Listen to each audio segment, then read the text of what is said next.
Hello tout le monde, j'espère que vous allez bien malgré la chandelle rouge qu'on a eu, enfin les deux chandelles rouges qu'on a eu ces 2 dernières semaines.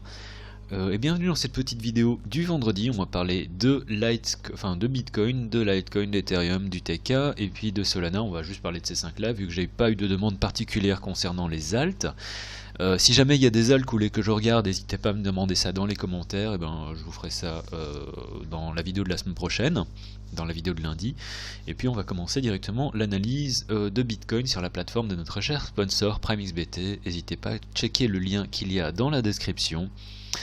Le code LCG vous donne droit à 50% sur vos dépôts. Alors en weekly, là on commence à être sur quelque chose, voilà, on a confirmé, je pense.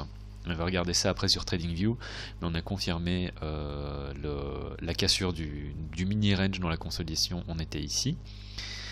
Et pour moi, enfin, je vous avais déjà parlé du fait que suite au rejet qu'on avait connu ici all time high, et vu la gueule du weekly, pour moi on allait probablement venir rechercher les 45. Alors on n'y est pas encore, mais on peut encore y arriver. On va regarder ça après sur TradingView également. Mais quand je regarde la tête du chart sur Prime, je me dis que voilà, on peut éventuellement véritablement venir les chercher ici, et c'est là où je voudrais qu'on trouve du support. Si on trouve pas de support, ce serait pas génial, parce que du coup, la seule zone qu'on a de consolidation qui vient après ça, c'est ça ici. Donc, il faut vraiment espérer qu'on trouve du support ici, et en côté de ça, on va regarder directement en daily. Daily, il y a mes différents niveaux, ceux dont j'avais parlé la semaine passée. Je sais plus du tout ce que c'est que tout ça, donc je vais l'enlever. Je crois que ce que j'avais dit, c'est ouais, si on vient casser éventuellement le niveau, quand on récupère le niveau, c'est là que je prendrai un long et je mettrai un stop ici en dessous. C'est encore valable, donc du coup je vais le redessiner, c'était malin. Mais imaginons qu'on revienne à 45K, qu'on vienne éventuellement chercher la liquidité qui se trouve ici en dessous. Je vais changer la couleur pour que ce soit un peu plus clair. Là, c'est le low. Et si, imaginons qu'on vienne chercher la liquidité qui se trouve dans ce low-ci.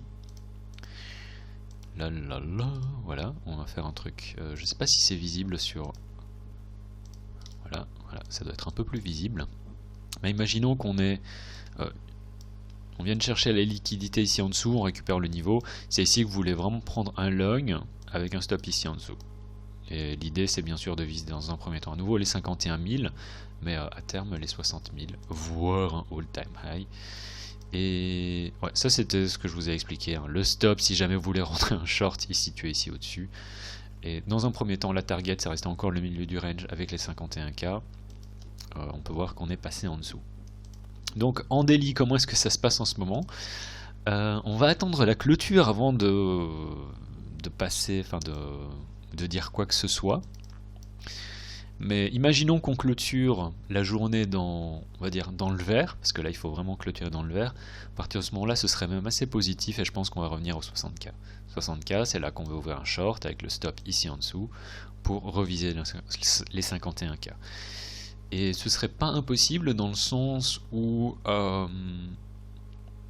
là on peut voir que Bitcoin, même si bon, depuis le fake out all time high, il a juste fait du rouge. Je pense qu'on est bon pour un bounce. La question c'est de savoir où est-ce que ce bounce va nous emmener.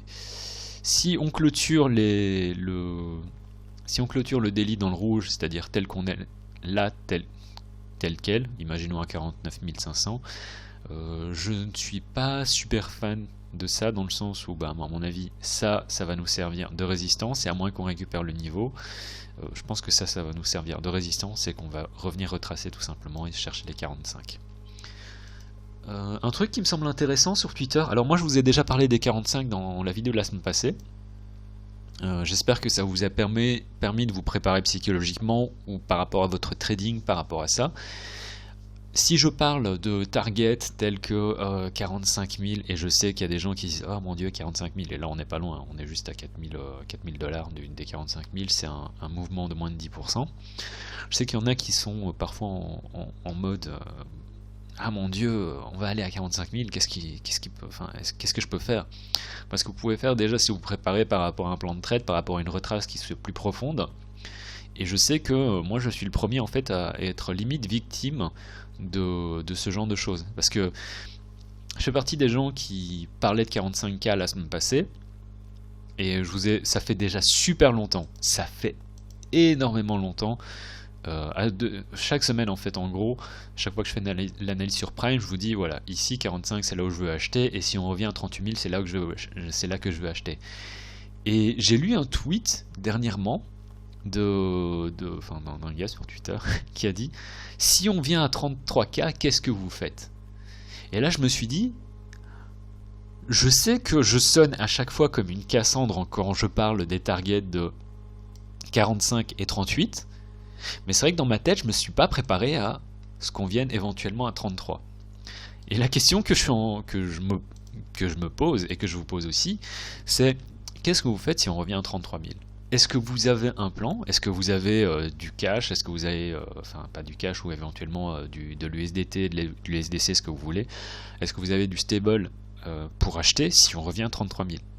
Et la réponse que moi j'avais à fournir à cette question en fait, c'est que non, dans ma tête, si on revient à 38 000, je all-in pour jouer le bounce. Et c'est vrai qu'en fait, on pourrait éventuellement avoir un drop qui vienne chercher les 33 000. Je dis pas qu'on veut le faire, mais je dis que c'est possible et que ça fait partie des choses qu'il faut garder en tête dans son esprit. Parce que si maintenant ça arrive, ben faut être prêt. Donc je pense pas, je doute un peu quand même, hein, parce que depuis le all-time high, chercher les 33 000, bon là ça ferait quand même 50%. 50% de retrace, ça c'est déjà vu. Ce serait quand même assez bear à mon avis. Mais ça pourrait arriver. À partir de ce moment-là, on a le droit de se poser la question de savoir qu'est-ce qu'on fait. Donc je vous pose aussi la question, et n'hésitez pas à éventuellement vous remettre en question si jamais ça arrive. Bref, je vais continuer l'analyse en intraday, et on va regarder. Bon, on avait ce support-là, ce qui est pas génial par rapport à ce qu'on a actuellement, c'est qu'on a perdu le support des 50 000 entre guillemets en intraday. Après, comme j'ai dit, il faut voir comment est-ce qu'on va clôturer la journée, parce que si en daily on récupère le niveau, en fait à partir de ce moment-là on est bon. Et c'est marrant parce que j'avais dessiné cet ancien support ici. Ce que je vous avais dit, c'est voilà, pour moi le vrai support il est là, la vraie résistance elle est là. On peut voir que ça a vraiment servi de résistance. Ensuite on a fait un breakdown et là on se situe à nouveau en dessous de cette résistance, en dessous de ce support qui normalement fait office de résistance maintenant. Ce que je voudrais vraiment voir, c'est on récupère ça ici pour aller ici. En attendant, il ne faut pas oublier que ça aussi, ça reste un ancien support qui va faire office de résistance. Donc on a un ensemble de niveaux en intraday qui me semble compliqué. Bon, je vais le tracer directement ici. Et 53 000 maintenant, ça devient une résistance. Donc si jamais on revient ici au-dessus, il ne faut pas oublier de se dire que peut-être on va avoir une espèce de chop ici. Et il faut espérer en fait qu'on réintègre de 1 cette résistance là, pour ensuite aller là, et éventuellement faire un excès de volatilité qui viendrait aux 60 000. Et là, je pense qu'il serait quand même temps de peut-être cash out certains BTC. Je vous avoue. Voilà. J'espère que c'était clair. Pour le moment, j'ai pas forcément envie de vous dire voilà, shortez ça parce qu'on vient d'avoir une retrace depuis le all-time high et en espèce de ligne droite hein, quand même, de l'ordre de 25%. Donc c'est pas négatif et je trouve que shorter lorsqu'on vient d'avoir un pullback de 25%, c'est un peu idiot. Mais ce que je voudrais voir, c'est si jamais on récupère ce niveau. Et de toute façon, moi je suis déjà long, en fait, je vous avoue, dans le sens où j'ai acheté. Je vais pas faire le malin parce que j'ai acheté 50 000 quelque chose. Puis j'ai à nouveau racheté ici, je suis sorti et il me reste une partie de position ici. Donc ce que j'ai fait c'est un DCA, je suis en spot, hein, je suis en position spot, bon j'ai un peu aussi en leverage, bon, je trade sur Prime donc je suis encore voilà, je vais vous montrer ça après. Mais en attendant, j'ai pas forcément de setup à vous partager. Dans le sens où même si on récupère ce niveau ici, pour moi il y a les 53 000. Éventuellement, si on récupère les 53 000, je pense qu'on peut revenir chercher les 56. Ça, ce serait éventuellement un trade. Mais il faut voir comment est-ce que les prix évoluent. Et en intraday, j'ai pas envie de vous dire quoi que ce soit. Donc si on revient vers le daily, honnêtement, il faut attendre la clôture. Mais en fonction de la clôture, je pense qu'on pourrait, si on clôture dans le rouge, je pense vraiment qu'on va venir chercher les 45K et c'est là que je voudrais ajouter à la position dans laquelle je suis déjà actuellement. Je vais vous montrer hein, pour que ce soit transparent. Au passage, je profite de cet interlude de chargement pour vous dire que je suis légèrement imbibé d'alcool et que si l'analyse est différente de d'habitude, c'est à cause de ça. C'est-à-dire que j'ai bu quelques verres avec un pote et je lui ai dit non, je peux pas trop boire, j'ai une vidéo à faire après. Il m'a dit ouais, mais peut-être que ce serait intéressant justement que tu fasses l'analyse en étant en léger état d'ébriété. Donc là, en ce moment, je suis en léger état d'ébriété, mais d'un point de vue, je suis assez serein, je suis assez tranquille et je suis assez content je suis très peace. Bref, ça veut pas charger, donc tant pis pour ça. Et on va parler directement de Bitcoin. Alors dans un premier temps, je voulais parler du mensuel. On n'a pas encore fini le mensuel, mais on a éventuellement un premier pullback. Et il faut espérer que ceci, ici, ce soit en fait une consolidation. Donc je vais effacer tous les dessins. Ce qu'il faut espérer, c'est que ceci, ce soit une consolidation. Donc on a la résistance et qu'on va trouver du support, éventuellement comme ça, et qu'on consolide. Parce que sinon, c'est potentiellement en fait indicateur d'une retrace qui serait plus profonde. Et on peut voir qu'en fait, en mensuel, on a... ça c'était l'ancien all-time high. Et en dehors de l'ancien all-time high, on n'a pas trop de support. Éventuellement ici, on pourrait se dire que ça pourrait éventuellement servir de support. On peut voir qu'on a excès de volatilité, retrace, et ensuite on a continué. Donc je me dis que ça, éventuellement, ça peut nous servir. C'est un bloc qui pourrait éventuellement nous servir de support, et il faut espérer que ça nous serve de support si jamais on y vient. Ça correspond également à la target des 33 000 dont j'ai parlé il y a quelques instants par rapport à ce tweet. En hebdo, honnêtement, hebdo, on a tout ça ici qui fait office de bloc, de liquidité, avec bien sûr cette ancienne résistance qui doit faire office de support. On a de toute façon encore ce support à 45K et je ne pense pas forcément que l'on vienne casser ça d'un seul coup. Là, le fait qu'on a déjà retracé de 25%, c'est déjà assez exceptionnel. Et pour moi, c'est assez suffisant pour passer acheteur. D'autant plus que, bon voilà, en hebdo... Après, en hebdo, il y a un truc qui m'inquiète, voilà. Un truc qui m'inquiète, c'est ça. Donc on avait cette consolidation avec résistance et support. On a passé presque un mois au sein de ce mini range qui faisait quelques pourcents, qui fait 10% en gros. On peut voir résistance, support, résistance. Donc pendant 1, 2, 3, 4, 5, 6 semaines, on a fait un range qui a donné lieu à un fake out et maintenant on redescend dans l'autre sens. Donc là je vais en parler dans la vidéo de lundi, mais en fonction de ce qui se passe ici, si on clôture comme ça devient une giga résistance pour moi. Et à mon avis on va faire pouf, un truc comme ça. Alors c'est pas pour ça qu'on va pas faire des mèches qui pourraient éventuellement nous emmener à 60, mais c'est pas génial non plus. Donc vendre son bitcoin ici, c'est pas un truc que je dis, enfin en fait ce serait même assez débile vu qu'on a une grosse retrace. Là il faudrait vraiment, ce que je dis c'est il faut vraiment commencer à réfléchir à des positions où est-ce qu'on achète. Et la réponse est la même depuis des semaines en fait, c'est 45 000. Si on descend en dessous de 45 000, 38 000 et 33 000. Et c'est là vraiment qu'il faut faire du dollar cost average. C'est là que vous voulez DCA. Et voilà quoi. Donc en dehors de ça, pas grand chose à dire. En daily, c'est la même chose que ce que j'ai dit, je pense. Voilà. C'est un peu la même chose. Hein. Éventuellement en daily, si on récupère ce niveau, il faut voir comment est-ce qu'on clôture. Si on clôture dans le vert, ce serait positif. Et à partir de ce moment-là, je pense qu'on pourrait même venir faire un rebond aux 60 000. Avec le stop qui se mettrait ici en dessous. En attendant, si on clôture dans le rouge, on va venir chercher les 45K, je pense. Voilà, voilà.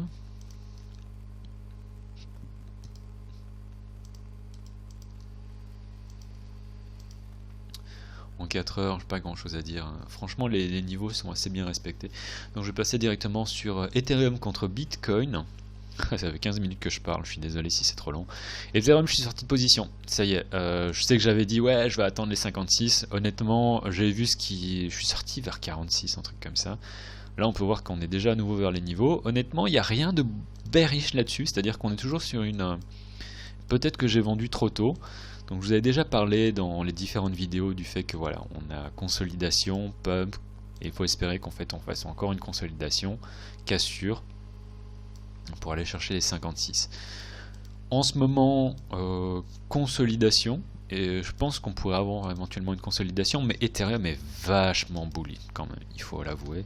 Et là en ce moment on est au sein de cette consolidation, et il faut attendre la cassure pour aller venir chercher éventuellement les 56K. Je vous avoue que je suis sorti par rapport à un peu... enfin, quand j'ai vu le mouvement aussi auquel on assistait, je me dis ok, je vais sortir, et ça m'a fait quand même un mouvement de l'ordre de 50%, parce que j'ai pris position ici moi. Donc ouais, ça fait là où on est, ça fait 51%, donc c'est vraiment bien. Je pense que Ethereum n'a pas grand chose à dire là-dessus. On entre éventuellement dans encore un autre mini range, un peu comme on a eu ici, enfin avec beaucoup plus de volat. L'idée c'est cassure du range pour aller venir chercher les 56. Voilà. En attendant, on reste toujours très positif sur Ethereum contre Bitcoin. Ethereum contre USD, vu que Ethereum contre Bitcoin est positif, j'aurais tendance à dire qu'il faut rester positif. Je vous avais parlé déjà depuis un certain temps, je pense, de support. On est encore sur ce support. Honnêtement, si on regarde comme ça, sans les niveaux, on peut se rendre compte à quel point c'est volatile, et on peut se dire ok, on a un rayon, on a un haut du range, et l'idée c'est de vendre le haut du range pour acheter le bas du range. Et si on vient chercher 40 000, 45 000 sur Bitcoin, je pense qu'on va encore revenir ici, et c'est là que vous voudrez éventuellement prendre des positions long sur Ethereum contre Bitcoin. Attendant, on est en train de ranger, et il n'y a pas grand chose à dire là-dessus, mais Ethereum contre Bitcoin est vraiment beaucoup plus fort que Bitcoin en lui-même. Litecoin contre Bitcoin, je vous ai parlé de ça, je sais plus c'était quand, mais je vous avais dit voilà, on a atteint la target, et à mon avis maintenant on va faire une espèce de chop, et on est en plein dans cette consolidation. Il faudra vraiment qu'on casse les points 0,05, et à partir de ce moment-là, je pense qu'on pourrait avoir un super chouette run sur Ethereum contre Bitcoin. Je suis sorti également de ma position à 48, je pense, donc c'était pas génial. Je suis sorti quelque part ici, on a eu un dernier pump, et puis la correction. Donc l'un dans l'autre, ça va, parce que je crois que j'ai fait un truc du genre 30%. Ouais, 30% sur le trade, même si bon, Bitcoin a retracé depuis le all-time high de 25%, je reste quand même plus ou moins positif, dans le sens où j'ai réussi à faire fructifier des Bitcoins. UTK, il n'y a pas grand chose. La semaine passée, non, dans la vidéo de lundi, ce que j'avais dit c'est en fonction du mouvement qu'on a, à mon avis, ça va être indicateur de la direction. Donc on était encore au sein du range, je vous avais dit ok, on a résistance, on a support, mais on a déjà eu fake out sur Ethereum contre Bitcoin, et il faut regarder ça ici. Ce que j'avais dit, voilà, on a déjà eu fake out ici et là. Si on a encore une cassure, et c'est ce qu'on a eu, pour moi c'est directionnel. Et donc pour moi, là c'est pas génial ce qui se passe sur UTK. Si on regarde sur une échelle de temps en daily, c'est beaucoup de chop. Après ça reste sur une structure plus ou moins ok, dans le sens où on a un sommet, un creux, un sommet, ça peut être notre creux, et c'est éventuellement ici que vous voulez commencer à prendre des longs si jamais vous êtes super positif sur ITK. Si on perd ce niveau ici, vous voulez vraiment sortir de position, parce que potentiellement si on perd vraiment ce niveau, qui sait où ça va nous emmener. On a ce niveau-ci, on peut voir ça ici là, mais qui nous dit que ça c'est le bottom? C'est pas parce qu'on a ce niveau là qui est le all-time low en fait qu'on va éventuellement s'arrêter là. Donc en fonction de, si on perd les 650, honnêtement moi je dégagerais clairement de UTK. Et puis le dernier c'est Solana, qui est super fort. Donc Solana contre Bitcoin, on est en surperformance totale. Il n'y a rien à dire là-dessus. Donc on avait un high, on a eu un low, on a fait la cassure. j'ai eu pas mal de doutes en fait par rapport au mouvement ici, mais là on est tellement en uptrend sur Solana que je trouve ça incroyable. Et là où Bitcoin en fait a retracé de 25%, Solana depuis le all-time high, il a simplement retracé par rapport à là où on est actuellement de une quinzaine de pourcents. Vraiment très fort Solana, je trouve ça incroyable. Je vous avais déjà dit au cours des semaines précédentes, j'ai l'impression qu'il nous fait un Ethereum à 2017. Et ouais, là j'ai l'impression que c'est vraiment ça quoi. Donc Solana reste toujours très fort, structure de marché haussière. Qui sait où est-ce que ça pourrait aller, il faut encore faire du suivi de tendance. Voilà, c'est tout pour la vidéo d'aujourd'hui. N'hésitez pas à checker les liens qu'il y a dans la description. Il y a le calculateur de risque qui est offert avec la première vidéo sur le contrôle du risque, le risk management. Tout ça c'est gratuit, donc n'hésitez pas à checker. Il y a également les liens pour Celsius si jamais vous voulez, si vous êtes intéressé par gagner un certain pourcentage chaque année tout en holdant vos cryptos, n'hésitez pas à checker le lien pour Celsius, c'est une application sur mobile. Et sinon, comme toujours, c'est une vidéo qui est sponsorisée par PrimeXBT, notre sponsor qui vous permet autant de trader le marché crypto que le marché traditionnel et d'avoir une exposition également au marché Forex et tout ce qui est commodité en plus des marchés traditionnels et des index tels que le SP500 et autres. Donc n'hésitez pas à checker. C'était tout pour cette vidéo, c'était le cryptographe en vous souhaitant un excellent week-end. Tchuss.